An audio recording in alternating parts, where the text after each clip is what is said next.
What's up, guys? Welcome back to my channel. My name is Shannon Ellison, and today I want to talk about the recession. It is spreading like wildfire out there. I'm sitting in my open houses and people are talking about the recession. I'm at the post office dropping off packages and people are talking about the recession. I am talking to my friends and my family and people on the street and people that I meet when I'm door knocking, and everyone is waiting. Be wary, because a recession does not really mean housing crash. A recession simply means 2 quarters in a downtrend of the GDP. And after 120 months of appreciation or growth or recovery since our last recession in 2008, we have to have a period of normalization before we can continue to appreciate. We can't just keep going up at this ungodly rate forever. It's not sustainable. So we have to have this period of normalization, which everyone is really scared that it's going to affect the housing market, which top economists are saying now the reason for this recession is a lot different than our 2008 past, most fearful recession that we had. This one's going to be tied to things like the trade war or maybe the stock market, a geopolitical crisis, but it's highly unlikely going to be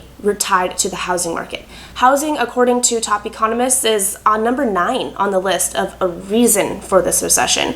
So recession does not equal housing crash. Don't be scared. Don't let it be the reason that you don't get into your dream home right now at this opportunistic time when interest rates are historically low. It's very, very cheap to borrow money.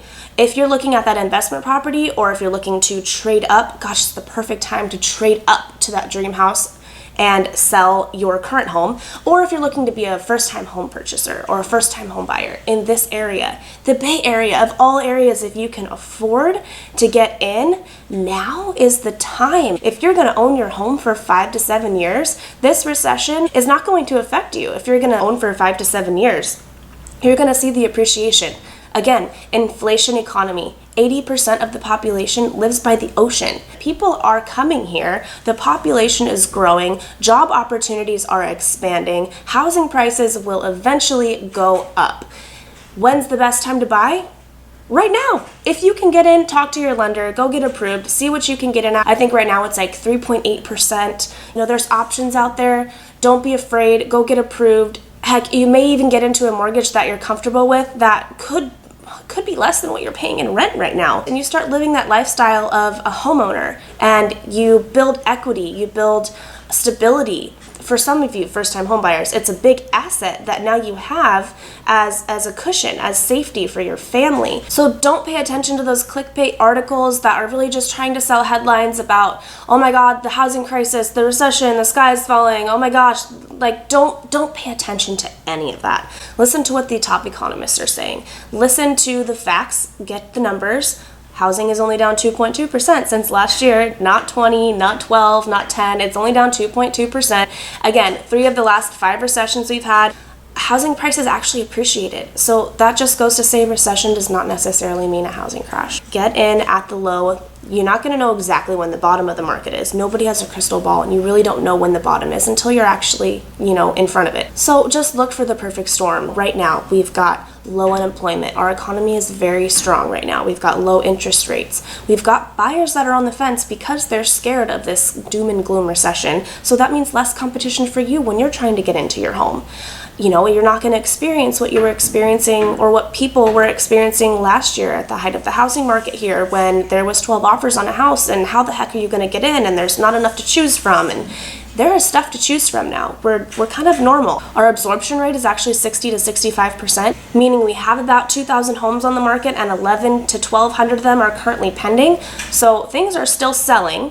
They're just being on the market for a little bit longer. Compare that to the early 90s when there was 13,000 homes on the market and only 900 were pending.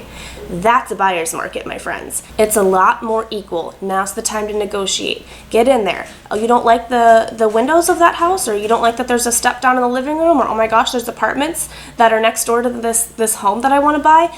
Negotiate. Put it in the contract. Hey, I don't want to offer this price. I want to offer a little bit less, and I want the windows done, or maybe I want to ask you, Mr. Seller, for a credit back so I can buy down my interest rate even lower than it already is. Partner with a real estate agent, get out there, be creative, go put in some offers. And when you are out there and you're paying attention to the list price of this and the list price of that, My friends, list price doesn't necessarily mean anything.